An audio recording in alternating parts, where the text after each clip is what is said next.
Bueno, buenos días a todos y a todas. En primer lugar, agradecer, como no puede ser de otra forma, a los compañeros de política sindical, a Gonzalo y a Isabel, pues esta oportunidad que tenemos de hablar de todas las cuestiones de igualdad. Gonzalo en su exposición ya lo ha hecho, y yo no me voy a repetir la campaña que presentamos ayer, la importancia de esos 3 derechos que tenemos en estos momentos.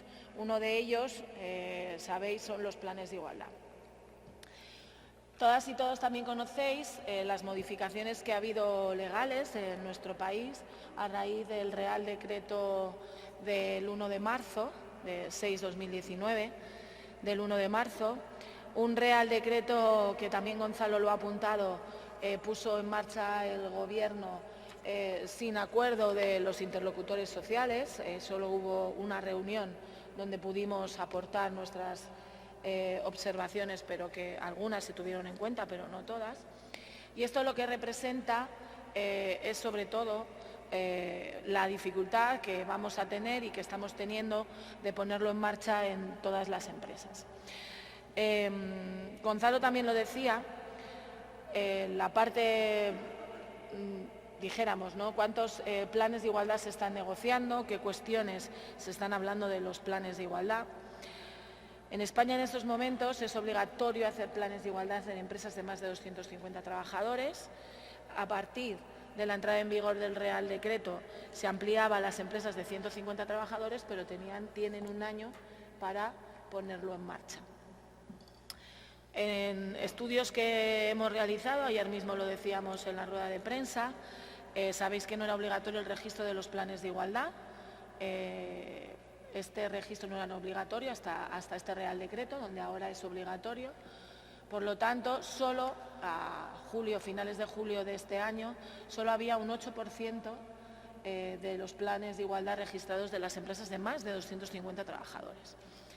Hemos estado realizando junto con las federaciones un pequeño estudio de campo para ver cuántos planes de igualdad habíamos firmado, teníamos conocimiento, y esta cifra puede ascender alrededor del 16% de las empresas de más de 250 trabajadores. Estamos hablando de alrededor de unas 4.500 empresas. Si introducimos las empresas de más de 150 trabajadores, que para marzo del año que viene ya tendrían que tener su plan de igualdad, hablaríamos de 31.000 empresas. Esta es la cifra que, como Gonzalo también decía, hay que poner encima de la mesa, porque todas y todos somos conscientes de cuál es nuestra capacidad, todas y todos somos conscientes de que, como ya hemos hecho, exigir al Gobierno que está muy bien que legisle, pero que luego tiene que haber recursos para que esa legislación que él hace pues se pueda poner en marcha, sobre todo porque recae sobre nosotros, igual que ocurrió con la Ley de Igualdad en el año ya 2007, recae sobre los representantes de los trabajadores y las trabajadoras que todas estas medidas se pongan en marcha en las empresas.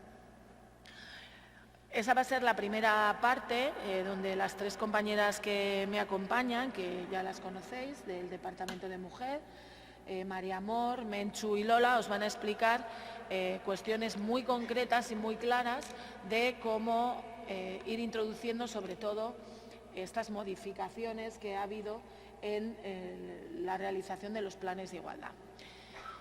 Y ahí vamos a hacer otra cuarta parte de exposición, que está Ana María Corral, que es la responsable del Departamento de Migraciones, porque cuando hablamos de igualdad, nos hemos centrado en esta primera parte, nos vamos a centrar en igualdad de hombres y mujeres, todas las cuestiones que podemos introducir en la negociación colectiva, explicando, insisto, concisamente y muy clara, cuestiones que hay que ir abordando en esos planes o ir introduciendo en los convenios colectivos, pero como decía, hay otra parte muy importante que no podemos olvidar, que es la igualdad de trato y oportunidades dentro de las empresas. Aquí hay una cosa muy importante que tenemos que decir claramente. Igualdad de trato y oportunidades no es diversidad. Diversos somos todos, diversos somos las mujeres, somos los hombres, y tampoco podemos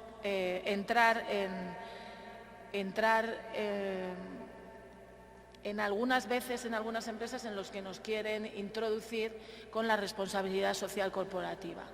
En muchas ocasiones, cuando hablamos de igualdad de trato y oportunidades, nos están diciendo que lo podemos introducir con cláusulas dentro de la RSE. No. Hablamos de igualdad entre hombres y mujeres, muy claro y muy concreto. Tienen que ir planes de igualdad y en aquellas empresas donde no haya planes de igualdad, la ley obliga a que existan medidas. Y cuando hablamos de igualdad de trato y oportunidades, muy claro y concreto, tienen que ir dentro de los convenios colectivos y medidas para favorecer. Y no me vale un apartadito que diga igualdad de trato y oportunidades, sino en todos los apartados que tengan que ver con el empleo, con la formación, con la accesibilidad. Esta tarde, como Gonzalo decía, hablaremos de otra parte de igualdad de trato y oportunidades muy importante para las personas con discapacidad, lo hablará mi compañera Adela.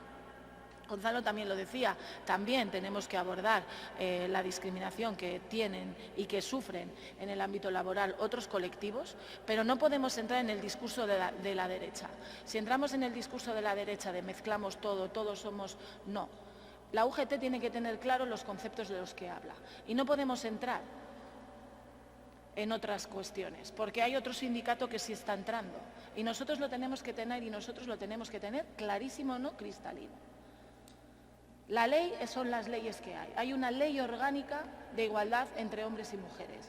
Y ojalá haya una ley orgánica que siempre se ha tratado, entra en trámites, pero al final, como llevamos 3 años votando unas cuantas veces, se disuelven las cámaras, se disuelve el Congreso, una ley orgánica de igualdad de trato y oportunidades. Pero no podemos entrar en otros discursos que están entrando otros partidos políticos. La Unión General de Trabajadores lo tenemos que tener muy claro. Y por eso en esta mesa, y esta tarde seguiremos con la compañera Adela, vamos a poner claro cuáles son los conceptos y todos los conceptos que desde la Unión General de Trabajadores tenemos que manejar y no dejarnos y denunciarlo si esto ocurre, porque os digo que hay otros sindicatos que lo quieren introducir, dejar bien claro en las mesas de negociación de qué hablamos la Unión General de Trabajadores. Y por mi parte le voy a pasar la palabra a Menchu, que os va a empezar la primera parte para hablar de igualdad de remuneración por cuestiones de género.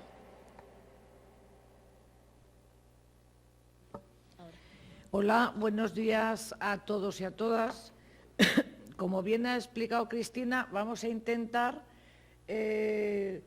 explicar de la manera más ágil y más pedagógica posible las modificaciones que introdujo el Real Decreto 6 de 2019, que aprobó el Gobierno socialista en marzo, con motivo casi del 8 de marzo.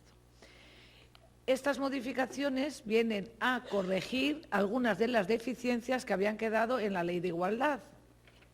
Y va concretando, pero a pesar de eso sigue sin llegar al terreno de todo, con lo cual, como la antigua ley, deja muchas cosas a la negociación colectiva.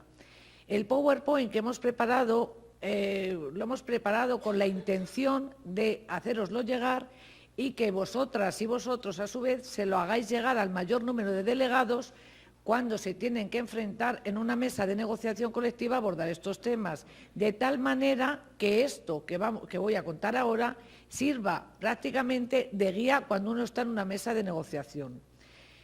Vamos a ir viendo los artículos del Estatuto y de la Ley de Igualdad que han sido modificados en manera retributiva.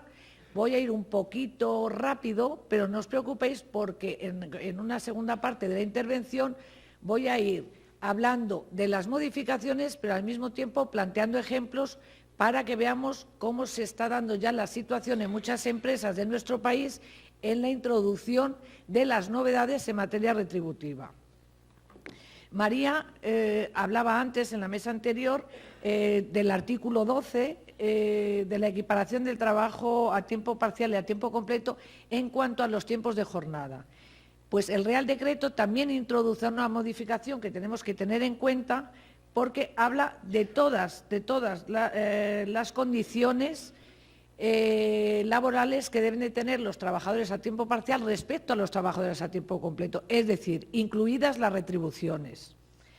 No me extiendo aquí, que de todos es conocido porque se ha publicitado en los medios de comunicación, que por fin se ha conseguido, a través primero de una sentencia del Tribunal de Estrasburgo y después del Tribunal Constitucional, que se corrija la cuantía del acceso a una pensión contributiva de las trabajadoras a tiempo parcial, que venían siendo penalizadas 2 veces, una porque su jornada es más corta y cobraban menos, y otra porque el cómputo se le hacía en horas que se convertían en días, con lo cual 10 años trabajados se le reducían a 3, y tenían algunas auténtica dificultad para llegar a percibir una pensión de jubilación de carácter contributivo. Es decir, esta modificación se introdujo con el Real Decreto.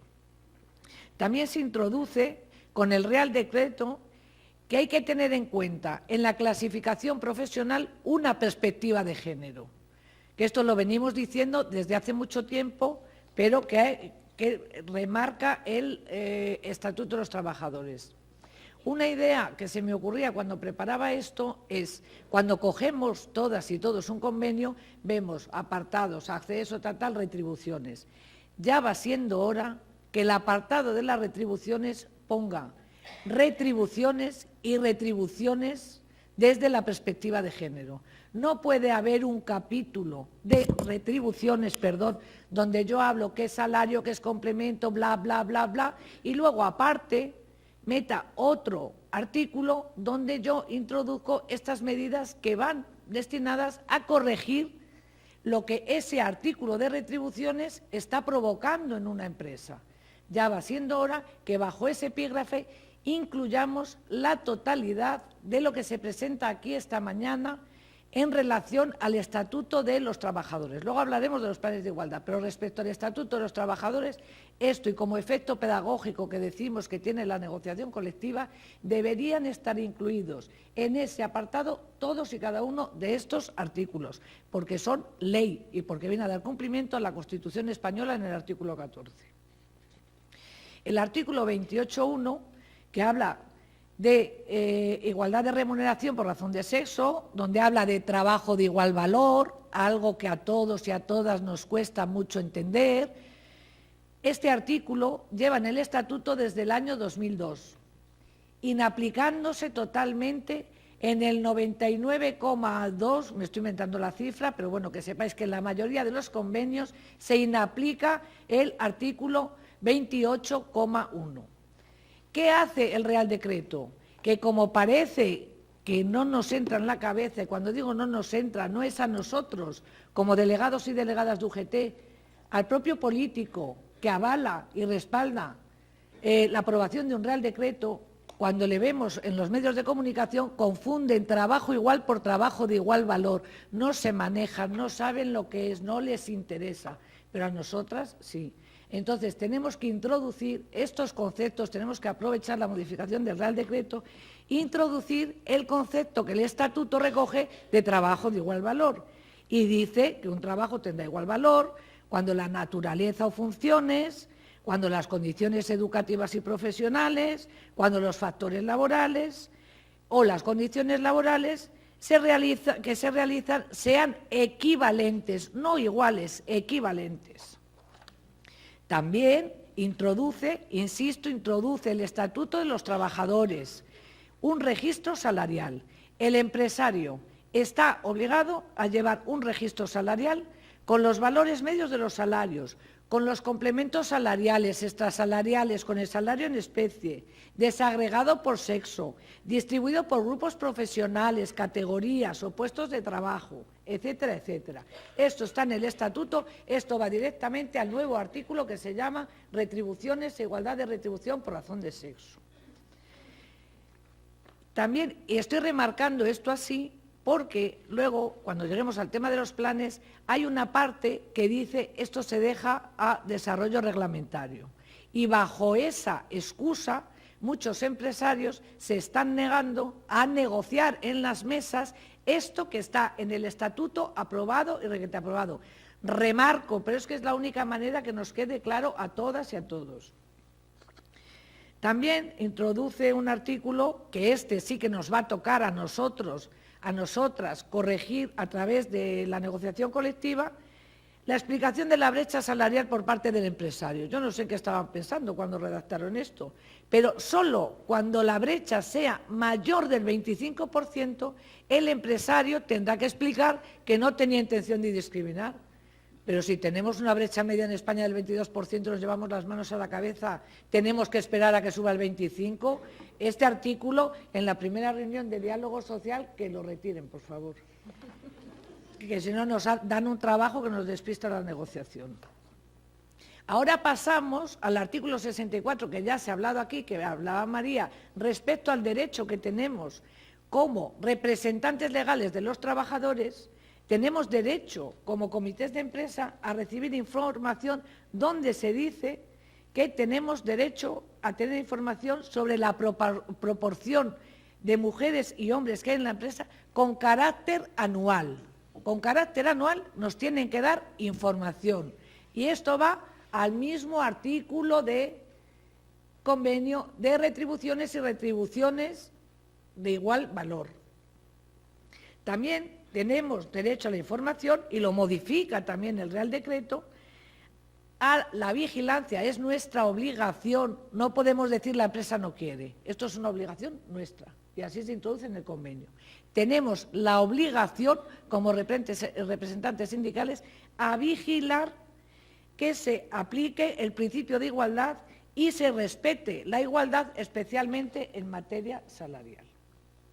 Y ahora aquí vamos a otro apartado que también nos habla de retribuciones, que es, ahora ya son las modificaciones que se introducen a la Ley de Igualdad. Hasta aquí han sido los artículos del Estatuto. Ahora la Ley de Igualdad. La Ley de Igualdad tiene una modificación bastante importante e interesante por la consistencia que le da el diagnóstico y extiende las materias en las que debe recoger un diagnóstico. Un diagnóstico es que el empresario nos tiene que facilitar todos los datos de la empresa en todas y cada una de las materias desagregadas por sexo. Pero además se introduce en el diagnóstico una auditoría salarial. Hasta ahora hablábamos Estatuto de los Trabajadores, registro salarial, esto que quede bien claro. Diagnóstico de planes, auditoría salarial. Hay dos conceptos nuevos, registro y auditoría. Si lo hicieron intencionadamente, no lo sabemos. Si lo han hecho sin querer, vamos a aprovecharlo. Registro, estatuto al convenio. Auditoría salarial en el diagnóstico de los planes de igualdad. Y estos datos de la auditoría serán llevados, la elaboración del diagnóstico, será llevado a cabo por la Comisión Negociadora del Plan de Igualdad. La Comisión Negociadora del Plan de Igualdad, de acuerdo a las prácticas y costumbres que tenéis cada una de las federaciones o cada uno de los sectores, y dependiendo del tamaño de la empresa, en las grandes empresas, esta comisión formará parte de la Comisión de Seguimiento del Plan. O se puede hacer una comisión de igualdad específica para llevar estos temas. Y en otros casos, que me he confundido al decirlo, en las empresas más pequeñas, como no tenemos gente suficiente, puede que coincida el número de personas y las personas que llevan la Comisión de Seguimiento del Plan con la Comisión de Igualdad. El reparto, pues igual que hagáis, cada uno tiene sus prácticas habituales por federaciones y nosotras no entramos. Es decir, se tiene que crear la comisión negociadora. Y dice la ley también que queda pendiente de desarrollo reglamentario. Y dice que queda pendiente de desarrollo reglamentario las auditorías salariales del diagnóstico. Y aquí está la trampa con la que se van a encontrar nuestras compañeras y nuestros compañeros y los delegados y delegadas que estáis aquí. Esta es la trampa que están utilizando los empresarios. Entonces, ¿qué proponemos desde UGT como herramientas para enfrentarnos a los empresarios cuando van a aplicar este Real Decreto? De entrada, conocéis la mayoría, una herramienta que creamos en 2015, es una hoja de Excel, para nosotros es muy sencilla y muy elemental, donde no hay que recoger el dato de los nombres y apellidos de los trabajadores, no nos interesa el número que tiene la empresa, si nos interesa si es un hombre o una mujer. Y esta herramienta nos permite ir desgranando, lo que estáis viendo en pantalla sería el resumen total que nos daría y nos indicaría en qué conceptos están mayormente discriminadas las mujeres de esa plantilla. Entonces vamos introduciendo datos por un montón de variables, metemos las retribuciones brutas, apagar ese móvil, coño. Las retribuciones brutas, vamos metiendo cada uno de los conceptos, los vamos desgranando. Pasamos al salario base, pasamos a la antigüedad, que veremos dependiendo de las empresas que es un elemento discriminatorio y tal. Y ahora, atención, atención, atención. Esto es lo que están dando las empresas cuando se sientan nuestros compañeros y compañeras a negociar. Entonces, se le pide, deme usted el registro, estatuto, auditoría, ley. Cuando yo le pido el registro, va la empresa que está obligada por ley y me da esto. Con esto yo no me entero de nada, de nada, de nada, de nada. Y te dice, pues esto es lo que hay, nosotros discriminación aquí en la empresa no hay. Te dan 4 datos, los datos interesados, pero aquí no nos están dando ninguna información de cuántos hombres y cuántas mujeres trabajan en esa empresa.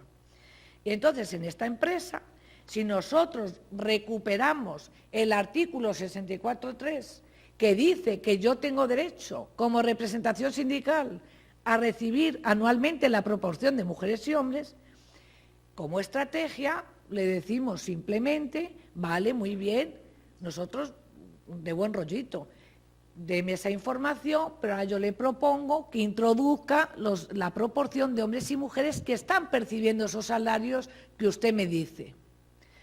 Entonces, paulatinamente vamos a ir aplicando y vemos, y aquí ya vemos, pues claro que en el nivel 1 hay una señora que cobra 56.200 euros, pero hay 12 señores que cobran 57.400 euros anuales. La brecha es mínima, pero la proporción de la señora es también insignificante. Necesitamos saber, y vais a ir comprobando cuando la empresa nos dé los datos de las proporciones que hay en cada uno de los niveles, que a medida que bajamos en los niveles aumenta la presencia de mujeres, una coincidencia. Y hay menos mujeres en los niveles más altos donde los salarios son más altos. Es purita coincidencia. Cogemos y vamos otra vez al artículo 28 y decimos, con esa información que usted me ha dado de salarios planos, donde ya he introducido la proporción, además yo quiero que me desglose usted, porque así lo dice el artículo 28.2, los salarios que los desglose en salario base, en complementos y en percepciones extrasalariales. Y aquí vamos viendo cómo la mayor parte de las mujeres de la empresa no perciben percepciones extrasalariales y poquitas reciben complementos, porque hay algún tipo de complemento que se llama disponibilidad para la empresa. Entonces hay mujeres que por el reparto de los roles tradicional asumen de manera natural que el cuidado de los hijos es de ella, que el cuidado de los padres es de ella y que el cuidado de los suegros en ocasiones es de ella. Ahí ya va cambiando más. Hemos visto que algunos permisos para cuidados de padres, lo explicará María Amor, va cambiando la tendencia. Cada vez hay más mujeres que dicen de tus padres te encargas tú y se nota en la estadística. Volvemos al artículo 28.2 y ya hemos ido desgranando y hemos visto los salarios en salario base, en complementos, en percepciones extrasalariales. Hemos visto en la proporción que vamos introduciendo de hombres y mujeres que cobran cada uno de eso, pero ahora los niveles, esos grandes niveles que metió la reforma de 2011, que era el totum revolutum de todo valgo, donde en los niveles más elevados las funciones están clarísimas y son 3. A medida que vamos viendo en un convenio las categorías profesionales, al bajar de nivel, aumentan las tareas del grupo polivalente y se establecen 2 o 3 categorías que valen absolutamente para todo. Entonces, esto tenedlo en cuenta, bueno, hombre. Vamos introduciendo de cada nivel vamos viendo las categorías. Entonces, estamos todo el rato aplicando el 28.2 y el 64, derecho a la información. Y esto debe estar introducido en el convenio. Y vamos viendo las categorías, que también veréis que el nivel 1 lo mismo solo tiene una categoría, el nivel 2 puede que tenga 2. El nivel 3 ya tiene 4 categorías y el nivel 4 tiene 26 categorías. ¿Por qué? Porque a medida que bajamos en el promedio de salarios, vamos viendo cómo baja el salario, cómo bajan las percepciones extrasalariales y cómo bajan los complementos. Y ahora, una vez que ya hemos llegado con los empresarios a ese nivel, ya hemos detectado dónde están las discriminaciones.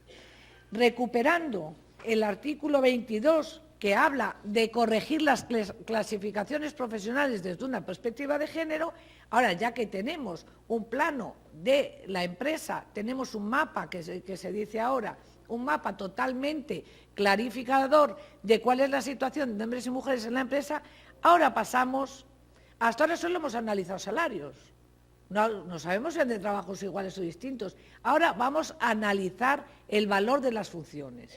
Sí, los trabajadores y trabajadoras que están en cada una de esas categorías profesionales están recibiendo un salario adecuado a lo que vale su puesto de trabajo. Había un compañero, que no recuerdo su nombre, que ha intervenido esta mañana, entonces hablaba del futuro de la demanda de trabajos y lo relacionaba con la atención a las personas mayores. Es un trabajo totalmente feminizado que vamos a ver ahora en los casos prácticos en una empresa cómo se paga unos y a otros. Este ejemplo son ejemplos que hemos sacado así de convenios donde es el resultado de haber analizado las tareas que el convenio me encomienda, y esto se habla con trabajadores de esas categorías, las tareas que el convenio me encomienda, más las tareas reales que yo hago, porque da la coincidencia que más allá de cómo vienen descritas en el convenio, es una coincidencia. Pero las mujeres hacen mayoritariamente más tareas de las que vienen en el convenio recogidas para su categoría. Y así habréis oído muchas veces, porque hay sentencias en esta materia, que las camareras de pisos, mayoritariamente mujeres, y los camareros de sala, mayoritariamente hombres. Titulación requerida, que volvemos al trabajo de igual valor del 28.1, volvemos al trabajo de igual valor. Insisto, está todo en el Estatuto de los Trabajadores. Titulación requerida, idéntica. Experiencia exigida, a las camareras 2 meses de trabajo acreditado, a los camareros de sala 0. Grupo profesional, el mismo. Retribuciones medias mensuales. Tenemos una diferencia de 117,47 euros mensuales que supone un 9% de brecha. Para nosotros, para la Unión General de Trabajadores, esto es brecha salarial. No tenemos que esperar al 25, que dice el Real Decreto, que a partir de un 25 el empresario explica. Otro ejemplo, personal de limpieza. Un trabajo totalmente feminizado en el 95%. Y los especialistas. El personal de limpieza, idéntico.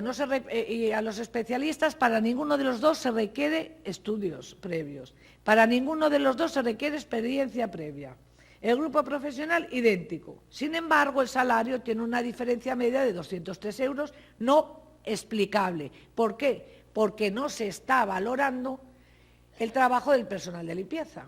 Imaginaos una huelga mantenida en el tiempo del personal de limpieza de todo el país. Una huelga mantenida en el tiempo, ¿qué pasaría? Que sería un caos. Imaginaos, con todos los respetos, lo hago en plan un poco exagerado para que se vea más el ejemplo. Imaginaos que los especialistas no mueven las estanterías un mes. Comparad la necesidad del trabajo, comparad el valor del trabajo, comparad qué pasó porque se dejó la estantería en el almacén y comparad qué pasó si no se limpió durante 2 semanas seguidas ninguna empresa, ningún aeropuerto, ninguna estación. ¿Un minuto? Venga. Ahora vamos al ejemplo que decía el compañero, ayuda a domicilio. Empresas de nuestro país que se quedaron sin el ladrillo, pues ahora se dedican a la contratación de los servicios con los ayuntamientos de ayuda a domicilio. Se hace subcontrata, se les exige un plan de igualdad, si no lo tienen lo hacen corriendo, yo declaro que me creo la igualdad, lo firman, lo sellan y pasan, y nos encontramos en la práctica, si cogéis un convenio, que yo siempre lo digo en los cursos, y quienes me habéis oído siempre, ustedes aburridos de oírlo, si cogéis el convenio de ayuda a domicilio y le decís al empresario que lea las tareas que se le encomienda a ese personal feminizado, porque mayoritariamente son mujeres, y le ponéis un reloj de arena, tarda más en leer todas las funciones que en leer, pero vamos, como 300 veces más, que en leer las funciones del peón de la misma empresa. Pues aquí la brecha salarial llega hasta el 33,80%. ¿Qué tiene más valor? Mover a un señor o señora de 80 o 90 kilos, que además como está enferma no facilita la movilidad, o cuesta más mover una mesa de lugar. ¿Qué cuesta más? Mover todos los días a un señor que además está enfermo y que su vida depende de ti, o imaginaos que el peón trabaja en el ministerio, un mueble de noble, de madera noble, no sé qué, de roble, y se rompió, o se le cayó, que nada, que no me quieres dejar hablar. Bueno, pues que aquí la brecha llegaría a un 33%. Un cuarto ejemplo, y con esto termino esto, porque no me queda otra.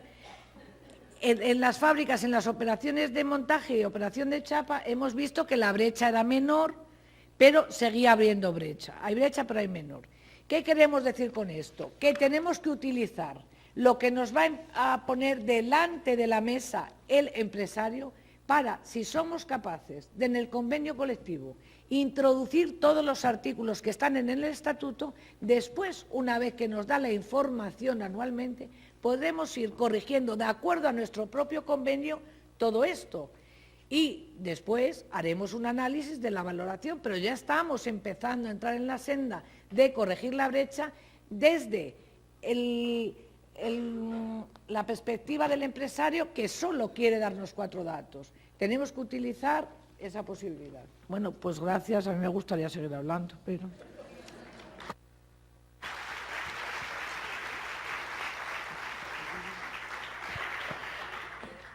No te dejo más. Nada, muchas gracias, Menchu. Una cosa importante, y le doy la palabra ahora a María Amor, de que Menchu ha recalcado. Y ha querido recalcar exactamente lo de la auditoría salarial de registro, porque nos ha llegado por varias compañeras que las empresas, en el caso concreto de Galicia, hay varias empresas, y en el caso concreto de una provincia de Pontevedra, que se están negando a dar los registros salariales porque dicen que no está el desarrollo reglamentario del Real Decreto. Es un Real Decreto que está plenamente en vigor y lo que falta es ver cómo se desarrolla reglamentariamente ese Real Decreto para dar esos datos. No quiere decir que no los den.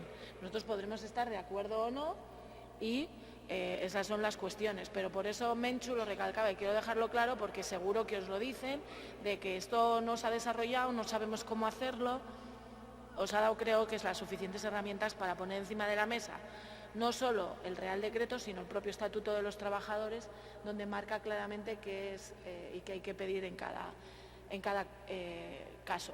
Le paso la palabra a Menchu, a María Amor.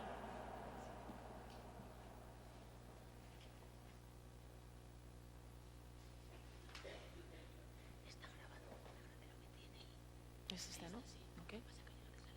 Cuando quieras. Ahí sale. Sí, ahora. Bueno, buenos días a todos y a todas.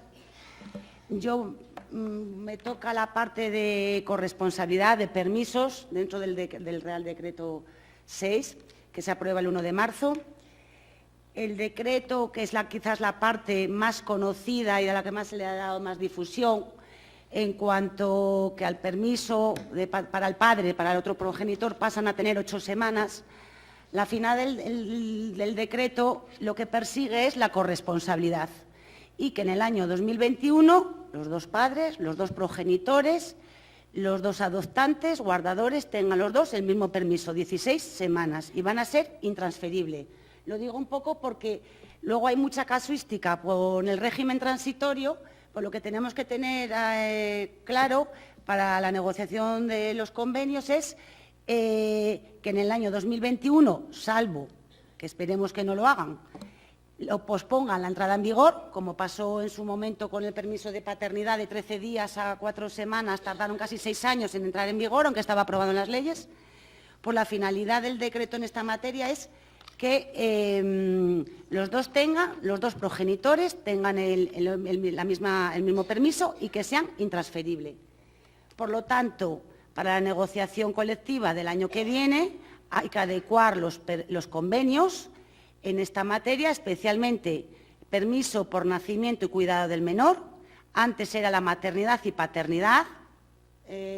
Seguimos llamándolo maternidad y paternidad, pero ahora pasa a llamarse por nacimiento, la adopción y la lactancia. Y luego también la adaptación de jornada, que es un derecho que ya existía, que apenas tuvo reflejo en la negociación colectiva desde la Ley de Igualdad, como también lo modifican en materia de jornada, dejándolo también en manos de la negociación colectiva.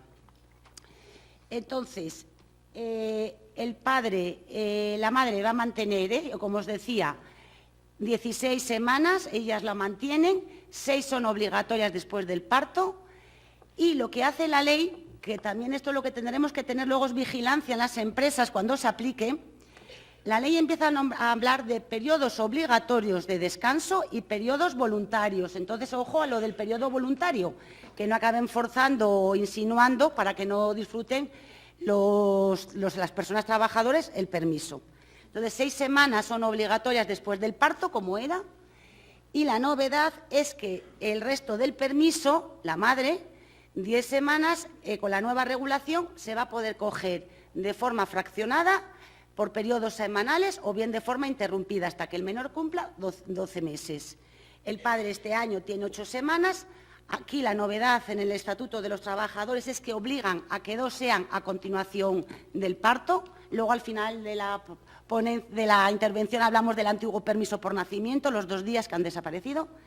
Y las 6 semanas restantes, como la madre las va a poder disfrutar de forma acumulada o interrumpida por periodos semanales, avisando con 15 días. También de deciros que desde el 1 de abril, que entró en vigor este apartado del decreto, a hoy ya están modificados en la Seguridad Social la información en la página web y todos los formularios, porque hasta el mes de julio se seguía funcionando con la maternidad y paternidad. Y cuando se amplíe, como los casos de partos múltiples o discapacidad del hijo, aquí lo que va a pasar es que una semana es para cada progenitor. Antes era el permiso de la madre, podían decidir cómo lo repartían. Ahora, obligatoriamente, una semana para cada uno. Y lo que deja el Estatuto en manos de los convenios es el ejercicio de estos derechos, que hay que avisar con 15 días. Cuando se aprobó la ley del 2007 y se creó la paternidad, en el antiguo 48 del Estatuto de los Trabajadores decía que tendría que el preaviso del trabajador a la empresa. Realmente casi nunca se recogió en los convenios, ¿vale? Entonces vamos a tener que adecuar el contenido no solo de la duración del permiso, sino establecer un procedimiento, porque pensemos que si van a permitir que cojamos por periodos semanales las 10 semanas del permiso voluntario, yo sé que los empresarios se están echando las manos a la cabeza. ¿Y por qué dicen? Para hacer las sustituciones con los contratos de interinidad que están bonificados. Entonces, ¿cómo va a ser eso de que no solo ellas, también ellos ya, cojan los permisos de paternidad? Bueno, en el régimen de la adopción es que hacen otro reparto, la duración es la misma, va a ser la misma, lo que pasa que obligan ya, en los casos que los dos trabajen, tienen 6 semanas cada uno de los adoptantes a continuación de la resolución de la sentencia por la que se reconoce la adopción.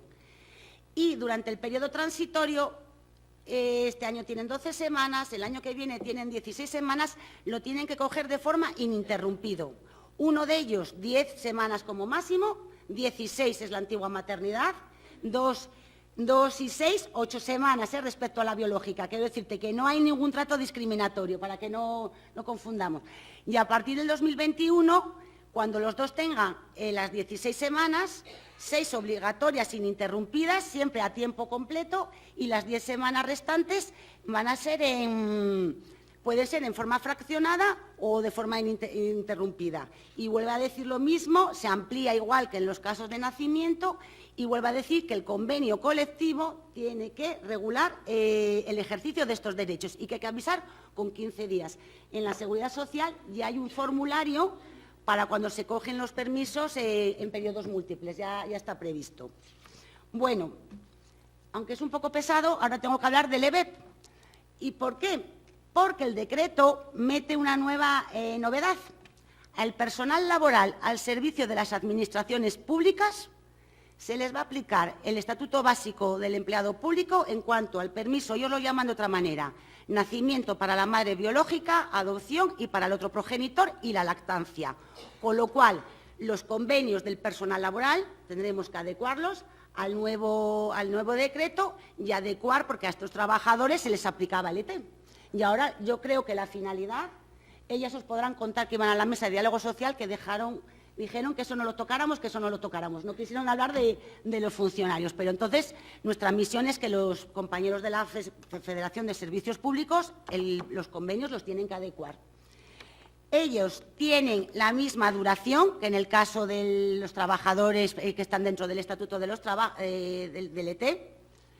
La única diferencia es que los periodos voluntarios, para cogerlo de forma fraccionada en semanas, tiene que ser si ambos progenitores trabajan. Si no, se entiende que no, que va a ser siempre de manera ininterrumpida.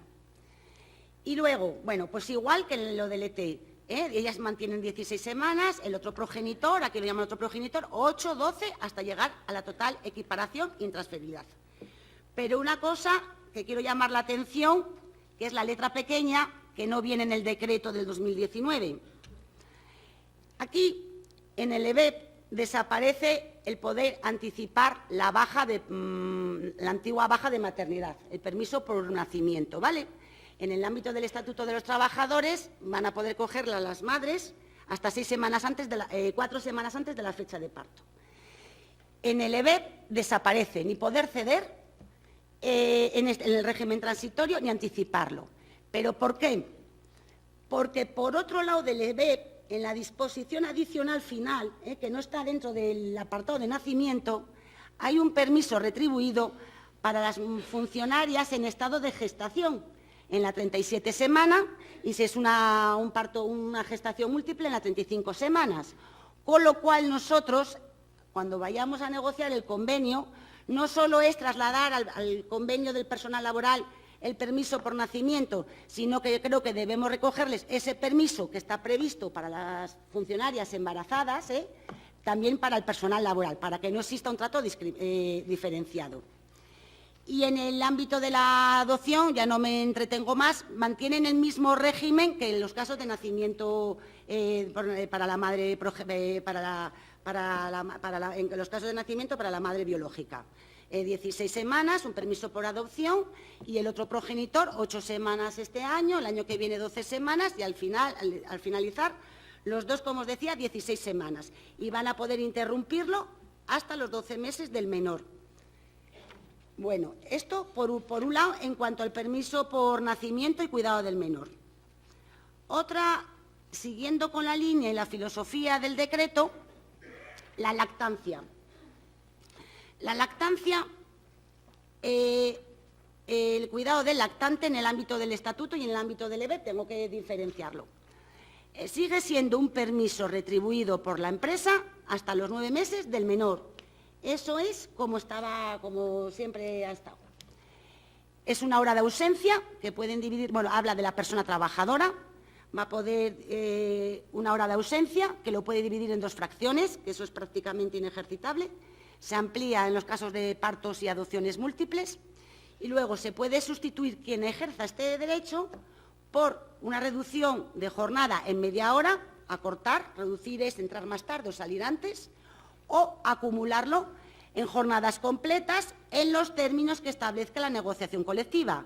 Esto como estaba previsto desde la Ley de Igualdad. Por lo tanto, la lactancia acumulada sigue en manos del convenio. He puesto en la presentación una sentencia del año 2018 del Supremo, en unificación ya de doctrina y casación, que ya por fin aclara, desde el año 2007 al 18, cómo hacíamos el cálculo. Siempre defendimos que con una hora, con la hora de ausencia, porque además sustituyes la hora de ausencia por acumularlo.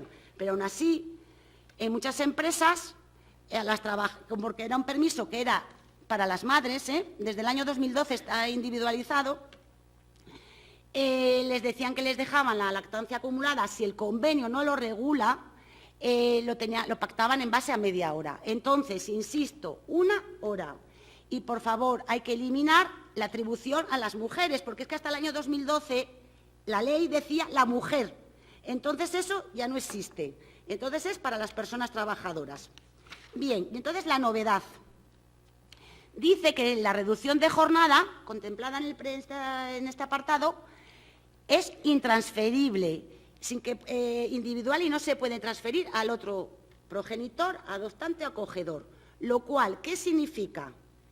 Que los dos padres, los dos progenitores, los dos adoptantes van a tener derecho a su permiso por lactancia. Hasta el decreto, hasta marzo del 2019, solo uno de los dos lo podía pedir, porque es un permiso retribuido por la empresa. Ahora, los dos. También sé que los están denegando, pero los dos padres tienen derecho, si los dos trabajan en distintas empresas, a cada uno se le aplicará su convenio en cuanto a la acumulación de la lactancia, y si están en la misma empresa sí que les pueden limitar el disfrute al mismo tiempo. Y con el fin de fomentar la corresponsabilidad, el decreto dice que si los dos disfrutan este derecho con la misma duración y régimen, se va a alargar en la lactancia desde los 9 meses hasta los 12 meses del menor. Pero, ojo, con reducción de salario, ¿vale? Y para ello crean una prestación por ejercicio corresponsable de la lactancia que los dos tienen en los casos que los dos vienen pidiendo la lactancia en media hora. Llega el momento, como los dos vienen pidiendo la reducción de jornada, lo amplían hasta los 12 meses y solamente a uno de ellos le van a dar la prestación por el ejercicio corresponsable del lactante. Al mes de julio no teníamos datos todavía. Yo no encuentro, que no digo que no, así como los otros formularios ya están por el permiso por cuidado y nacimiento, no hay los formularios para pedir esta prestación. Y van a ser las empresas de los dos progenitores quienes acrediten que están haciendo uso del disfrute corresponsable de este permiso. Supongo, que no lo dice el decreto, que con estas modificaciones que ha habido en permisos y en seguridad social, acabará habiendo un reglamento de prestaciones de seguridad social. Aunque sea adecuado la prestación para los dos progenitores, bueno, acabará saliendo con el tiempo. Y por último, el EBEP, que lo tenían atribuido a la mujer funcionaria, por eso se corrige, se modifica y dicen que es un derecho individual y que no se va a poder la lactancia y no se va a poder transferir ni al otro progenitor, adoptante o guardador. Por lo tanto, tenemos que evitar, muchas veces arrastramos regulaciones obsoletas que se van pasando de un convenio a otro. Entonces, que por favor, adecuar el contenido del permiso en los convenios. La adaptación de jornada. Ya voy acabando, me queda la adaptación y el permiso por nacimiento. La adaptación de jornada era un derecho que existía con la Ley de Igualdad, cuyo ejercicio se dejó en manos del convenio colectivo. Tenemos que decir que prácticamente apenas se recogía, porque dejaba el acuerdo a la negociación colectiva, al acuerdo entre el empresario y el trabajador. Algún plan de igualdad, sí, lo fueron metiendo a las adaptaciones de jornada. Entonces, antes María habló del 34.9, me parece, con la jornada, el registro de jornada, pues esto está en el 34.8. Con lo cual, hay que adecuar otra vez el contenido de los convenios a la nueva regulación. Es el derecho a solicitar las adaptaciones de la duración y distribución de la jornada en cuanto a ordenación del tiempo de trabajo y en la forma de prestación, incluido el trabajo a distancia, es decir, el teletrabajo, para hacer efectivo el derecho a la conciliación de la vida familiar y laboral. Si es por hijos, el estatuto dice hasta que ellos tengan 12 años, pero esto no quiero, porque muchas veces se ha interpretado que solo va a ser para hijos. No, también se va a poder pedir, solicitar para el cuidado de familiares o personas dependientes. Claro, luego la ley, como todo, pues una de cal y otra de arena. Adaptaciones razonables y proporcionadas entre las necesidades organizativas y productivas de las empresas y las necesidades de conciliación. Y en los casos de desacuerdo hay que acabar yendo a los procedimientos de concreción horaria, ¿vale? Al juzgado de lo social, como nos está pasando con las reducciones de jornada. Entonces, el Estatuto dice que el ejercicio de este derecho se pactará en los convenios colectivos, pero en su defecto el Estatuto mete un procedimiento. En 30 días la empresa tiene que contestar que lo acepta, que propone una alternativa que sea viable con las necesidades de conciliación de la persona trabajadora y, por supuesto, que lo deniegue. Y si lo deniega, tiene que indicar por escrito las razones objetivas en las que se sustenta la decisión. Y, como os decía, si hay discrepancias, a la concreción horaria. Desde el Confederal, desde la Secretaría de Acción Sindical, en el mes de julio se os ha mandado una cláusula de adaptación de jornada para que la trasladéis directamente a los convenios colectivos, hasta con un procedimiento y un modelo de solicitud del formulario. Entonces, bueno, yo creo que está muy bien y que ya tenéis un trabajo avanzado, ¿vale? Pero hay que recogerla, ¿vale? Hay que recogerla en los convenios. Bueno, en materias de excedencias, nada, que amplía la reserva de puestos de trabajo para los casos de familias numerosas, cuando los dos piden las excedencias con la misma duración y régimen. Yo creo que esto es, bueno, no sé, pocas familias habrá que los dos se puedan permitir estar los dos en excedencias. Esto es tanto para los cuidados por hijos como para los cuidados de familiares. Pero bueno, y por último, el permiso por nacimiento. El permiso por nacimiento desaparece del Estatuto de los Trabajadores con el decreto del 1 de marzo. Los convenios vigentes son los que se están negociando. En muchos casos, bueno, el estatuto eran 2 días, lo mínimo, y 4 días había desplazamiento. Muchos convenios vigentes lo tenían hasta mejorado. 3 días en caso de parto, hasta 5 días en caso de cesárea. Era un permiso que, digamos, que porque es tradicional desde los años 80, para el padre no tenía permiso de paternidad, para ir al registro, escribir al niño, total, y que son permisos que están ligados al hecho causante. Con lo cual, al desaparecer del estatuto, aunque el convenio colectivo lo tenga contemplado, los están denegando. Entonces, esa es la otra cara de la moneda. Ahora, nosotros, de cara a la negociación colectiva del 2020, creemos que hay que seguir manteniéndolos en el convenio, o bien reformulándolo, bien que se disfrute después del permiso por nacimiento y cuidado del menor actual, pasado las 16 semanas. En este caso, creo que hay que atribuir el permiso a los dos progenitores, porque si no, van a acabar teniendo los padres, hombres, más permisos que la madre.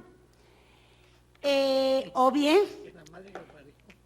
bien reformularle, porque quizás los permisos del estatuto se han quedado un poco obsoletos, ¿no? Las nuevas necesidades familiares, bien convertirlo en un permiso para atender a las personas mayores, cuidado de mayores, en las personas en situación de dependencia, para poder visitar acompañar al niño al médico, que no está previsto en el estatuto, que es fruto de la negociación colectiva, o bien cuando están enfermos, que no son enfermedades graves y no existe permiso. Por lo tanto, porque yo lo resumo, no lo vamos... si tenemos 3 días en el convenio es porque nos ha costado, ¿no? Y lo hemos ganado, fruto del esfuerzo y de la lucha sindical. Entonces, no, para la siguiente negociación del convenio, no perderlo a cambio de nada. Intentar mantenerlo y reformularlo. No tienen por qué ser días tampoco naturales, como eran. Se puede hacer una bolsa de horas. Por ejemplo, 2 días, 16 horas, que se pueden ir cogiendo según las necesidades de la persona trabajadora.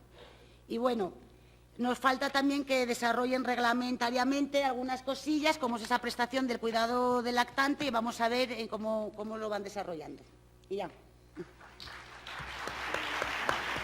Muchas gracias. Muchas gracias, María Amor. Ahora nos va... No lo saques así, que no, Nos va a hablar Lola de los planes de igualdad. Si quieres empiezas y voy poniéndolo, ¿vale, Andrés? Bueno, intentaremos ser breves y voy a intentar hacer un comentario de las cuestiones más importantes. El tema de los planes de igualdad, tal y como ha quedado regulado después de la aprobación del Real Decreto 6/2019, es bastante compleja. Tiene aspectos positivos y otros negativos.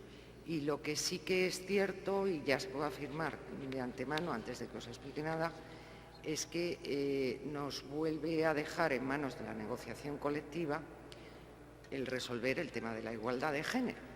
Y creo que es bastante complicado, con todas las resistencias que existen para eliminar este tipo de desigualdad entre hombres y mujeres, que quede en manos de lo que pueda llegar a ser un acuerdo. Es decir, los negociadores no podemos legislar, el legislador puede legislar, pero nosotros no.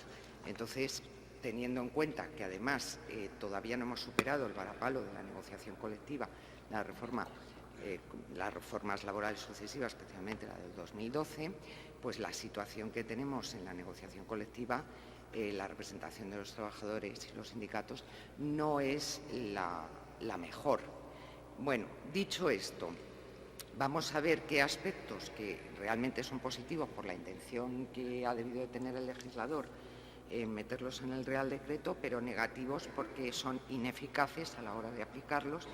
Y lo que vamos a ver es una enumeración muy cortita de cuáles son las novedades y, sobre todo, de cuáles son los déficits para ver dónde podemos suplir con la negociación colectiva todos estos déficits en la medida que se pueda. Claro, evidentemente sabiendo todos los problemas que tenemos en la negociación colectiva. Bueno, en primer lugar, ya lo ha comentado Cristina, se amplía el ámbito de aplicación a 50 trabajadores, que es una obligación que se aplica paulatinamente hasta marzo del 2020. En marzo del 2020, en teoría, pues aproximadamente entre 25 y 30.000 empresas tendrían que tener implantado un plan de igualdad que previamente tienen que haber negociado con la representación de los trabajadores. Digo que tienen que haber negociado. Uno de los déficits es que la ley, ni la anterior, ni la Ley Orgánica de Igualdad, ni el Real Decreto garantiza la negociación de los planes de igualdad, en ningún momento se garantiza, y esto es un problema añadido que tenemos los negociadores, sobre todo los representantes de los trabajadores, ahora hablaremos de ello. Dice también la ley, como novedad, que se recoge una serie de contenido mínimo en el diagnóstico de materias que antes las enumeraba pues a modo de ejemplo, pero que no eran contenido mínimo obligatorio. Las tenéis ahí, si pasas, Cristina, las tenéis ahí a la derecha. Bueno, en algunos casos esta enumeración ha sido poco precisa, echamos en falta algunas cosas, o que la auditoría salarial vaya al capítulo de retribuciones, no de condiciones de trabajo. Esto es así porque solicitamos que se añadiera un capítulo específico de retribuciones que no estaba en el origen de la redacción del borrador y se quedó así, no lo revisaron. En cualquier caso, es de las pocas cosas en las que nos hicieron caso, meter dos cositas aquí en las materias, nada más. Luego, otra de las novedades que recoge es que este diagnóstico, que tiene que tener una serie de materias mínimas, tiene que ser negociado, lo dice expresamente. Antes no se decía expresamente, se decía que los planes de igualdad eran un conjunto de medidas para conseguir la igualdad, eliminar la discriminación, etcétera, etcétera, que debían ser negociadas en el caso de las empresas de más de 250 trabajadores. Pero ahora obliga, de alguna manera, a que el diagnóstico, no ya en general los planes de igualdad, sino el diagnóstico, y por supuesto el plan de igualdad también, sea negociado. Esto es una matización importante. Y luego, además, el Real Decreto recoge otra novedad, curiosamente, porque obligar a acordar no puede la ley, porque estaríamos vulnerando el derecho a autonomía colectiva, pero sí que obliga a negociar. Sin embargo, cuando hablamos del diagnóstico, añade el Real Decreto. Los diagnósticos, además de ser negociados, deber de ser negociados, dice, se elaborarán en la comisión negociadora. Ojo, porque ahí lo que está diciendo es que además de negociados, la elaboración del diagnóstico tiene que salir de esa comisión negociadora. A ver esto con qué se come. Si no podemos obligar a acordar, es decir, la ley obliga a negociar, pero no puede obligar a acordar y de hecho no lo hace, como obligamos a que salga la elaboración del diagnóstico de la comisión negociadora. No sé los pronunciamientos judiciales en caso de interpretación de esta norma por dónde saldrán en su momento, pero lo cierto es que desde la negociación colectiva lo que sí que tenemos que dejar claro a las empresas es que dice que los diagnósticos se tienen que elaborar en la comisión negociadora. ¿De acuerdo? Esto es importante. Luego, otra cuestión importante también es que dice que la empresa tendrá que facilitar la información necesaria, incluido el registro de salarios.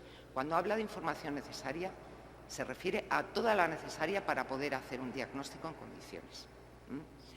La negativa o poner obstáculos o poner excusas para no proporcionar esa información o bien poner obstáculos para impedir la negociación o la negociación de buena fe, marear la perdiz, alargar procedimientos que no tienen ningún sentido de negociación porque realmente no se quiere llegar a un acuerdo, etcétera, etcétera.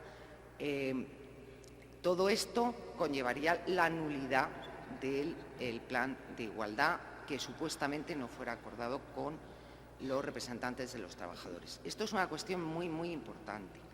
Y es importante porque la ley en ningún sitio dice, el Real Decreto 6 tampoco lo dice, en ningún sitio se dice que cuando los planes son adoptados unilateralmente por la empresa sin acuerdo de los representantes o las representantes de los trabajadores, conlleva la nulidad en los casos en los que se ha intentado burlar el derecho de negociación colectiva. Esto es muy importante y creo que lo debemos anotar y nos lo debemos de aprender. Si me pasas, por favor, a la página donde viene la sentencia del Tribunal Supremo. A ver, estoy yendo a lo más gordo, porque si no, lo que me parece que es más importante... No sé dónde está. Un segundito. Atrás. Es que quiero que la vean porque es muy importante. Para atrás. Para atrás. Atrás. Y luego la siguiente. Esta. Mirad. El año pasado, en septiembre, el 13 de septiembre de 2018, a partir de ahí contamos con una sentencia del Tribunal Supremo, de la Sala Cuarta, resuelve un recurso de la Audiencia Nacional, el recurso lo tenéis ahí, es el recurso 213/2017, y es muy importante porque a los negociadores, especialmente a la representación de los trabajadores, nos da un importante instrumento que la ley no contempla, pero que por interpretación ya jurisprudencial podemos utilizar. Y digo que es importantísimo por lo siguiente. Tenemos casi siempre un montón de consultas contándonos las compañeras y los compañeros, la empresa no quiere negociar, la empresa nos reúne, pero va alargando, para darnos datos dice que sí, pero 20 reuniones y todavía no los ha dado, etcétera, etcétera. Mirad, es una sentencia hasta el Supremo que condena a Unísono, que es la empresa condenada. Primero, condena a la nulidad de un plan de igualdad que se adoptó con carácter unilateral después de marear la perdiz y dar 20.000 excusas y marear, incluso hasta por medio habiendo recurrido a la mediación, ojo, y se tira 2 años mareando la perdiz, pero no llega a ningún acuerdo. No llegan a ningún acuerdo. Después de todo, su intención aparentemente era la de negociar, supuestamente con carácter formal han cumplido el requisito de negociar al que obliga la ley, pero realmente la intención que tenía esta empresa no era la de negociar. Mirad, en esta sentencia, el fallo ya venía de la Audiencia Nacional, de la Sala de lo Social, y el Supremo lo que hace es confirmarla. Se llega a demostrar que realmente no había una buena fe, aunque no lo dice así, no habla de mala fe la sentencia, pero no había buena fe por parte de la empresa al negociar. Ya sabéis que la buena fe es un requisito en toda negociación para dejar intachable esa negociación desde el punto de vista legal. Es importante que el tribunal reconoció, los dos tribunales han reconocido, que la empresa mareó la perdiz, y lo que intentó fue pues poner, digamos, obstáculos para llegar a un acuerdo. Está reconocido. Por favor, leeros la sentencia, es muy importante. En la sentencia vais a encontrar secuencias de la importancia que tiene, por ejemplo, cuando se reúnen los delegados y delegadas a negociar estos temas, que se recoja todo en las actas. Es importantísimo que se recoja todo en las actas. Podemos recurrir a la inspección de trabajo también, cuando vemos que esto no está funcionando como debería. Deberíamos intentar fijar plazos en la negociación colectiva también. Esto es muy, muy, muy importante. Y si se incumplen los plazos, ha de estar justificada la causa, si es por parte de la empresa, claramente, porque si no, estaríamos nuevamente en un posible supuesto de intentar obstaculizar la negociación y la intención de llegar a un acuerdo.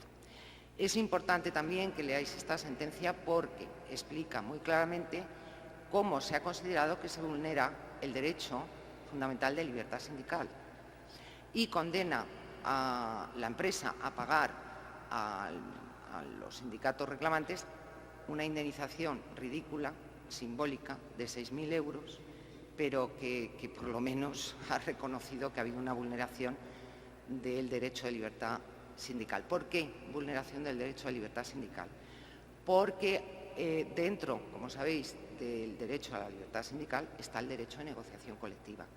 Y aquí tanto la Audiencia Nacional, confirmando después el Tribunal Supremo, ven clarísimo que se ha vulnerado el derecho a la negociación colectiva por parte de la empresa. Ojo, la consecuencia es que la empresa que dijo, bueno, llevamos 2 años negociando y no llegamos a un acuerdo porque es imposible llegar a un acuerdo con vosotros, pero nosotros ya hemos cumplido, adoptamos unilateralmente el plan de igualdad. Pues ese plan de igualdad ha quedado anulado por esa sentencia de la Audiencia Nacional, confirmada por la sentencia del Tribunal Supremo. Y además con una condena a esa indemnización que os he comentado por vulneración del derecho a negociación colectiva. Ya sabéis que hay un procedimiento especial, vulneración de derechos fundamentales, que es el que debemos utilizar en toda materia de igualdad, igual que en la libertad sindical, y cuando hay esta vulneración se puede solicitar una indemnización por daños. ¿De acuerdo? Esto es una cosa importante. Otra novedad es el registro de planes de igualdad, que va a ser obligatorio. Hay creado un grupo de trabajo, Elena me mira porque está en él, tripartito entre Gobierno, Administración, sindicatos mayoritarios y la patronal. Y bueno, pues lo que se está haciendo ahí es trabajando para elaborar una nueva hoja de indicadores y de información, ficha informativa, a la hora de registrar estos planes. Por lo que me contaba hace poquito Elena, lo que me dice es que no se ha avanzado mucho, que se llevan las propuestas, que ha habido alguna reunión, pero que está todo parado en este momento. Por lo menos lo que nosotros sabemos. Están haciendo algo más al Ministerio, lo desconocemos. Otra de las novedades que nos encontramos en el Real Decreto es el tema del registro de salarios, pero como ya he hablado, he comentado algo, me he hecho sobre él, paso por encima de ello. Sí que es importante que cuando estemos en la negociación colectiva este registro de salarios controlemos, vigilemos que se cumple la obligación y si no, denunciarlo ante la Inspección de Trabajo y en su caso ante el juzgado, si se incumple, y que se haga adecuadamente. La verdad que la ley no lo ha puesto nada fácil con la redacción que ha dado, pero bueno, es lo que tenemos y tenemos que intentar solucionarlo a través de la negociación colectiva mientras que no tengamos desarrollo reglamentario y mientras que no tengamos una nueva ley que tape los agujeros que tenemos ahora.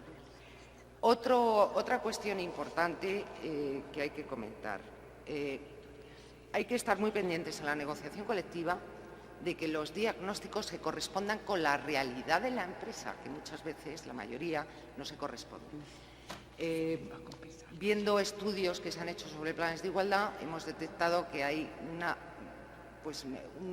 como un plan de igualdad estándar. Estándar significa pues, que hacen corta y pega las consultoras a las que encargan los diagnósticos y la elaboración de los contenidos de las empresas, y que realmente eso no es un plan de igualdad. La ley no contempla en ningún sitio tampoco, nos dice que el contenido inadecuado de un plan de igualdad, porque no se corresponda simplemente con la realidad de la empresa, no dice en ningún sitio que tenga que ser sancionado con la nulidad.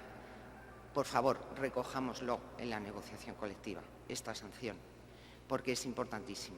No nos sirve para nada tener planes de igualdad, aunque cumplan las empresas con sus obligaciones aparentemente, si el contenido no es correcto, no es adecuado y no sirve para nada. ¿De acuerdo? Es muy importante.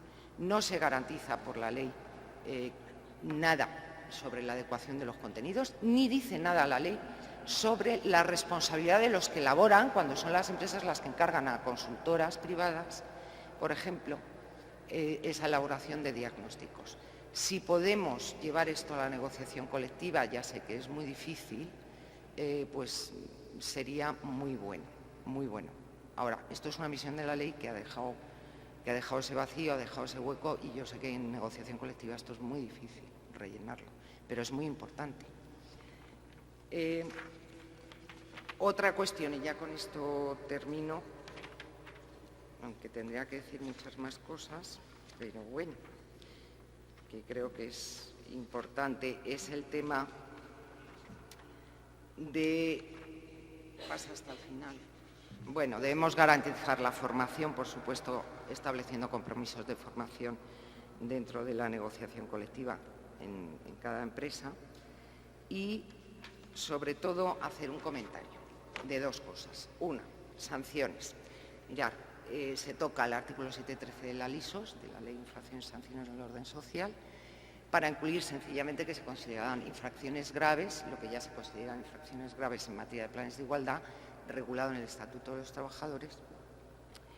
Y en este caso lo que nos dice es que además, y en los convenios colectivos, por supuesto, que además se considerará infracción grave lo que se haya regulado en la Ley de Igualdad, con las reformas incorporadas del Real Decreto, evidentemente. Mirad, la sanción es genérica. No hay sanciones específicas por incumplimiento en los planes de igualdad de esto, de lo otro, de más allá. Aquí hemos hablado de algunos aspectos. Por ejemplo, de no cumplir con el deber de negociar. Por ejemplo, con que los contenidos no sean adecuados o no se correspondan con la realidad de los datos de la empresa. No recoge la ley, no se contempla nada. Entonces, tenemos un cajón desastre, el 713 de la LISOS, y la multa, ¿cuál es? De la infracción grave, de 600 y pico euros, 626 euros en grado mínimo, en grado máximo 6.250. ¿Cuánto le cuesta a una empresa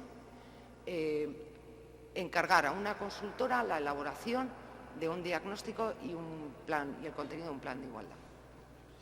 ¿Cuánto? Están pagando de 5, 6.000, 7.000, 8.000, depende del volumen, hasta 10.000 euros. O sea, te sale más barata la multa en su grado máximo que ponerte a hacer la faena encargándose a una consultora. Bueno, en cualquier caso, nosotros estamos reclamando medios, recursos públicos para poder llevar a cabo la negociación de todos estos planes de igualdad, pero lo que sí que queremos es que esos recursos no acaben en manos de estas consultoras privadas que cortan y copian, y que, bueno, por aquí no está Vanessa, pero descubrimos un día que alguna consultora importante había cortado y copiado incluso el modelo que habían hecho ellas de planes de igualdad, la plantilla, la habían cortado y pegado en una consultora, la plantilla que se había hecho aquí en la Federación. O sea, es como el requete colmo. Entonces, debemos evitar. Última cuestión sobre el tema de clasificación profesional, que ya ha comentado Menchu, que hay una novedad, se modifica el artículo 22.3 del Estatuto, y dice que la definición de los grupos profesionales se ajustará a criterios y sistemas que, basados en un análisis correlacional de sexos, sesgos de género, puestos de trabajo, criterio de encuadramiento, tengan como objeto garantizar la ausencia de discriminación. Ya. Esto es lo que dice ahora, ¿no? Dice además, estos criterios y sistema en todo caso cumplirán con lo previsto en el artículo 28.1, que tiene que previamente haber hecho una valoración de los puestos de trabajo, de las funciones, para decir, son puestos de igual valor. Bueno, si queremos cumplir este artículo, es evidente que en la negociación colectiva tenemos que empezar a negociar con la empresa las reclasificaciones profesionales. Ya sé que lo que estoy diciendo es muy gordo, ya lo sé, es gordísimo, pero es que es así, es que es la única manera, Y adoptar sistemas objetivos, cuantitativos y neutros desde el punto de vista del género, del sexo, para la valoración de lo que antes se llamaban puestos de trabajo, que nosotros preferimos decir valoración de tareas y funciones. Mirar, Menchu ha dado un instrumento para valorar las diferencias salariales y ya un segundo y termino, porque me parece que también es importante, si podemos llevar a la negociación colectiva un anexo que está contenido en la recomendación de la Comisión Europea de 7 de marzo de 2014 sobre transparencia salarial, ahí se incluye una recomendación, dice que deben promocionar los Estados, los interlocutores sociales, etcétera, etcétera, y da este ejemplo, este modelo, que además está incorporado en un documento de un informe de la aplicación de la Directiva 2006 de igualdad de trato, pero que lo tenéis ahí metido en las diapositivas que os va a llegar.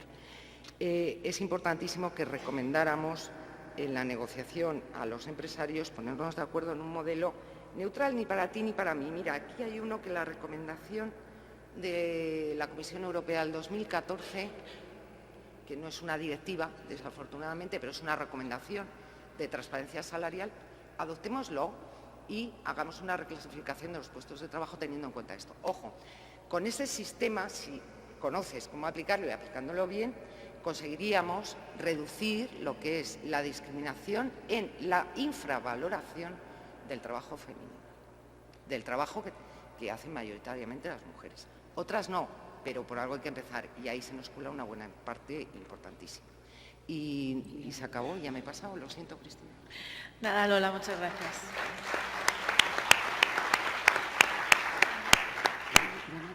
Es complicado aquí, no me hacen ni caso cuando les voy pasando papeles, pero bueno.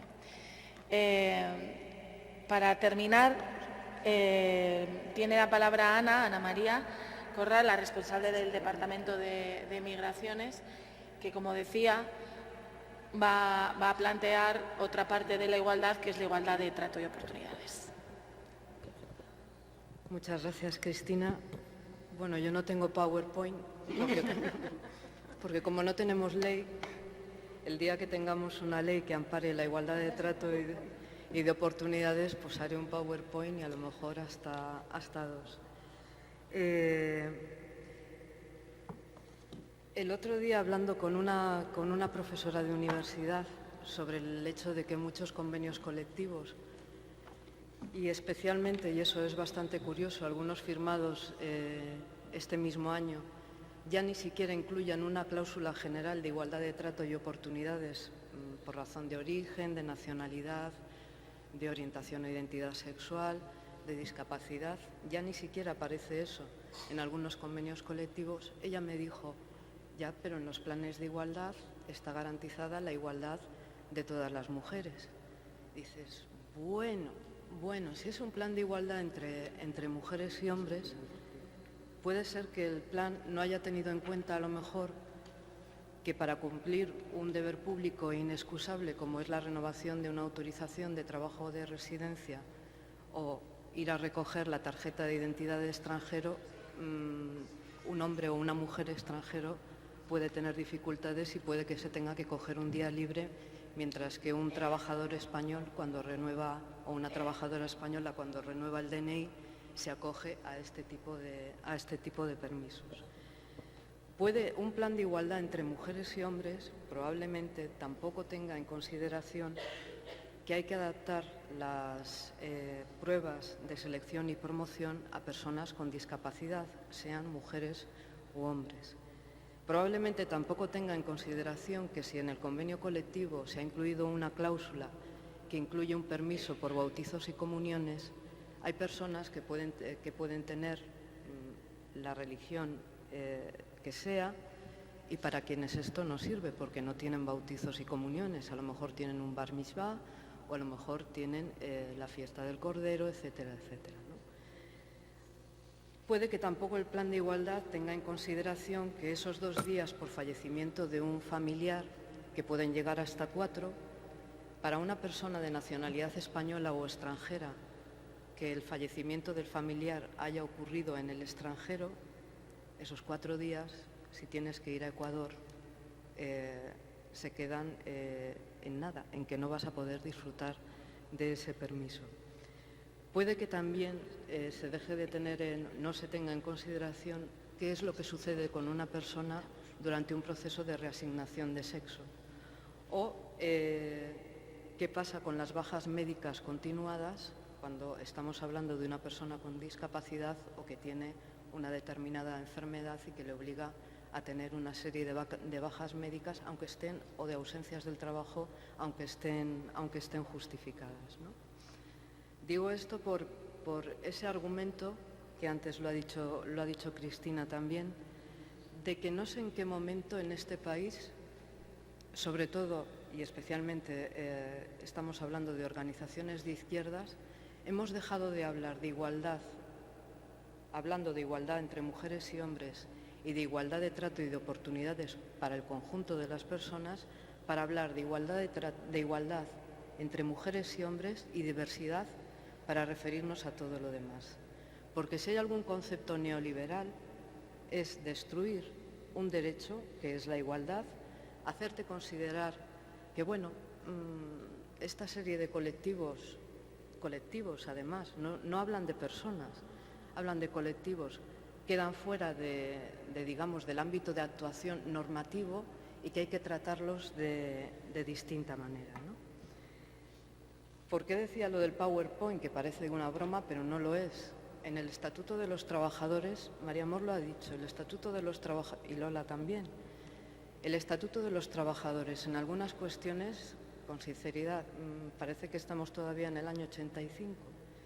La sociedad ha cambiado y, sin embargo, en determinadas materias, el Estatuto de los Trabajadores sigue siendo, en el tratamiento sobre todo de las circunstancias personales o sociales de los trabajadores y trabajadoras, sigue siendo un estatuto propio de hace 40 años. Por ejemplo, si en este país el 15%, aproximadamente el 15% de la población, o bien tiene nacionalidad extranjera, o bien de una manera u otra es, digamos, producto de la migración, ¿cómo no tenemos un permiso? Estoy diciendo, por ejemplo, ¿no? Si tenemos un permiso, si tenemos previsto el nacimiento, la adopción, ¿por qué no hay nada previsto para la reagrupación familiar? En este país tenemos un porcentaje de población de nacionalidad extranjera que supera el 10%, que muchos de ellos son hombres y mujeres que tienen a sus hijos en los países de origen y que cuando tienen que traérselos o cuando los traen, no hay ningún permiso específico, son las vacaciones. Eso no es propio, y por hablar del futuro, y el futuro de este país, desde luego, cada vez va a ser un futuro donde la población, si no llega población extranjera, desde luego, el proceso de envejecimiento y el fracaso demográfico, iba a decir, va a ser todavía más evidente. Nos tenemos que empezar a plantear cosas como esa, nos tenemos que empezar a plantear también por qué el hecho de, lo que decía antes, las bajas, las ausencias justificadas o no, pero sobre todo justificadas, porque alguien tiene una enfermedad o porque alguien, bueno, pues, no tenía discapacidad, pero luego de repente algo pasa en su vida y se convierte en una persona con discapacidad. Una persona con discapacidad que no con diversidad funcional, que es un término que no está aceptado ni siquiera por el propio colectivo y tampoco lo está por la Organización Mundial de la Salud. ¿Por qué esas personas son expulsadas del mercado de trabajo? Quiero decir, antes decía José Varela que evidentemente no estamos en las mismas condiciones penosas del siglo XIX, pero hay algunas cosas en las que no hemos avanzado demasiado.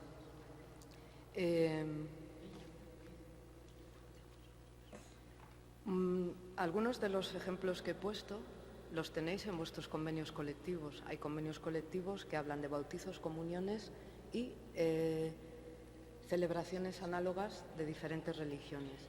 Hay convenios colectivos donde los permisos, por ejemplo, por fallecimiento, permiten alargarlos, no retribuidos, pero permiten alargarlos en el supuesto de que el hecho causante se haya producido en el exterior. Hay convenios colectivos donde en los permisos por cumplimiento de un deber público e inexcusable se incluye la renovación de las autorizaciones de trabajo y de residencia. Pero ¿cuál es nuestro principal problema? Y hablo por todo lo que queda, digamos, en el otro lado de la igualdad, en el de la igualdad de trato y oportunidades. Que no hay una norma, que no tenemos una norma que obligue, ni que obligue a negociar, ni que cambie el estatuto de los trabajadores para obligar a negociar, o que cambie el estatuto de los trabajadores para incluir cuestiones que a nosotros nos parecen, algunas como las que os he mencionado, que nos parecen esenciales. La ley de la que hablaba Cristina, o el proyecto de ley, mejor dicho, ha entrado y salido del Congreso de los Diputados desde el año 2011. Desde el año 2011. También tengo que decir que nunca, pese a que nosotros, por ejemplo, era una de nuestras reivindicaciones, en el ámbito de la negociación colectiva lo único que decía es las partes podrán negociar. Dices, bueno, pues nada, si usted no me cambia el Estatuto de los Trabajadores, si usted no establece la obligación de negociar, entonces no hemos hecho absolutamente nada. Por cierto, en esta ley, en este proyecto de ley, uno de los artículos decía que las organizaciones sindicales y empresariales no podíamos discriminar por razón de origen, por razón de orientación e identidad sexual, sexo, etcétera, discapacidad, etcétera, etcétera. Todavía estamos buscando el artículo donde ponga eso mismo con respecto a las organizaciones no gubernamentales, las que cobran algunas subvenciones del gobierno que son, desde luego, muchísimo más cuantiosas de las que podemos cobrar nosotros por hacer, además, servicios o por estar sustituyendo servicios públicos. Algunas de vosotras, y miro especialmente a Juana, claro, cuando en la empresa decís, oiga, necesitamos, sobre todo cuando se trata de sectores, y estoy hablando ya, por ejemplo, del caso de trabajadores y trabajadoras de nacionalidad o de origen extranjero, necesitamos datos para poder hacer un diagnóstico de dónde están, de realmente a ver si en esta empresa resulta que quien tenga nacionalidad extranjera se va a mantener para siempre en los niveles más bajos y no va a poder promocionar nunca, para ver si eso está sucediendo, entre otras cosas porque es evidente que es así, ¿no? Y la respuesta de la empresa o de la parte empresarial es siempre la misma. No, son datos personales, no tengo por qué darlos, no estoy obligado porque el Estatuto de los Trabajadores no dice que tenga que darlos, ¿no? Me remito a lo que han dicho tanto Susana como María Higinia, porque además estamos hablando de datos que no son de especial protección. Yo no le estoy pidiendo a usted que me dé el nombre y los apellidos de los trabajadores sin su consentimiento, le estoy pidiendo algo que usted sabe porque lo tiene en el contrato de trabajo. Sabe si lo que tiene es un DNI o es un NIE, sabe cuál es la edad de los trabajadores y las trabajadoras, sabe también, en el caso de que haya disfrutado de bonificaciones por el hecho de contratar a personas con discapacidad, cuántos trabajadores tiene con discapacidad y en qué puestos de trabajo están colocados, ¿no? Pero esa negativa, cuando se lo pide la representación legal de los trabajadores, cuando se lo pide una ONG, pues resulta que no, resulta que está todo muy bien, ¿no? El otro día buscando, porque cuando os decía lo de la igualdad y la diversidad, es también porque el apartado este de diversidad permite, y ya no hablo de las empresas, permite a los gobiernos derivar una parte de lo que son relaciones laborales puras y duras para que las gestionen las organizaciones no gubernamentales, en el marco de la responsabilidad social de las empresas o sustituyendo a las organizaciones sindicales. Es decir, ¿la empresa qué hace? No, yo el plan de igualdad entre mujeres y hombres, por supuesto, lo negocio con la representación legal de los trabajadores, pero luego voy a hacer una cosa muy bonita que se llama plan de diversidad. Y el plan de diversidad lo voy a hacer con una organización no gubernamental, porque ya no estoy hablando de derechos, ya estoy hablando de otra cosa. Lo estoy sacando del convenio colectivo y estoy haciendo algo muy bonito, y por cierto tengo aquí una matriz de una organización no gubernamental dirigida a pequeñas y medianas empresas donde, por ejemplo, viene todo el diagnóstico de la diversidad. Y en el diagnóstico de la diversidad está la composición de la plantilla por sexo, por edad, por origen, que eso sí que ya es un poco complicado, lo del origen, la antigüedad, la experiencia laboral, la discapacidad, las personas a cargo, la orientación e identidad sexual. Dices, bueno, o sea, me está diciendo que lo que usted va a hacer con una ONG es un plan de diversidad que además vulnera derechos fundamentales y lo plantea como una experiencia positiva y que lo va a incluir dentro de la responsabilidad social de las empresas. ¿Le está quitando usted derechos a los trabajadores para que al final lo decidan entre usted y una organización gubernamental y ellos no tengan jamás capacidad de decisión, no solo de decisión, sino también de reclamar esos derechos? Porque el plan de diversidad, evidentemente, no es un convenio colectivo, no es un plan de igualdad tampoco, ¿no? Claro, esta lógica no sé por qué, y sobre todo en los últimos años, estamos ya no solo en el marco de la negociación colectiva, sino también en el marco de la legislación, y hablo de la legislación a nivel autonómico, etcétera. Es que tiene el cronómetro, no sé si os habéis dado cuenta, lo tiene puesto. No solo en el marco de la negociación colectiva, sino también en el marco de la legislación, estamos tendiendo a separar a las personas según diferentes clases, ¿no? Bien, yo no voy a decir nada de la legislación, pero sí lo voy a decir de una organización que es de clase. No podemos ser una organización de clase para los temas laborales, como parece que se entienden en algunos sitios, y lo digo en referencia también a la otra organización sindical, por lo que decía antes Cristina, y luego cuando se trata de las circunstancias personales, la condición o circunstancias personales o sociales de los trabajadores y las trabajadoras, querer comportarnos como una ONG o ser una ONG. Si somos un sindicato de clase y si somos una organización de clase, lo somos para todo. Cuestión distinta es que introduzcamos dentro de nuestro discurso y de nuestra acción sindical el hecho de que las condiciones y circunstancias personales y sociales de los trabajadores y de las trabajadoras muchas veces son la razón de la posición que ocupan en el mercado de trabajo. Son la razón de que tengan puestos de trabajo precarios, son la razón de que tengan puestos de trabajo temporal, son la razón a lo mejor de que no puedan promocionar jamás en una empresa. Y por eso mismo la negociación colectiva es nuestro principal instrumento.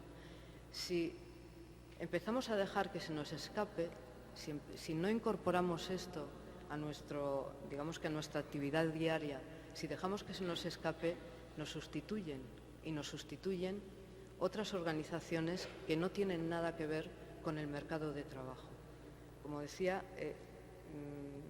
Yo que llevo desde el año 96 trabajando en el tema de migraciones, si hubiera querido ser una ONG me hubiera ido a Cáritas, pero yo quería trabajar en una organización sindical hablando de los temas de los trabajadores y trabajadoras migrantes, ¿no?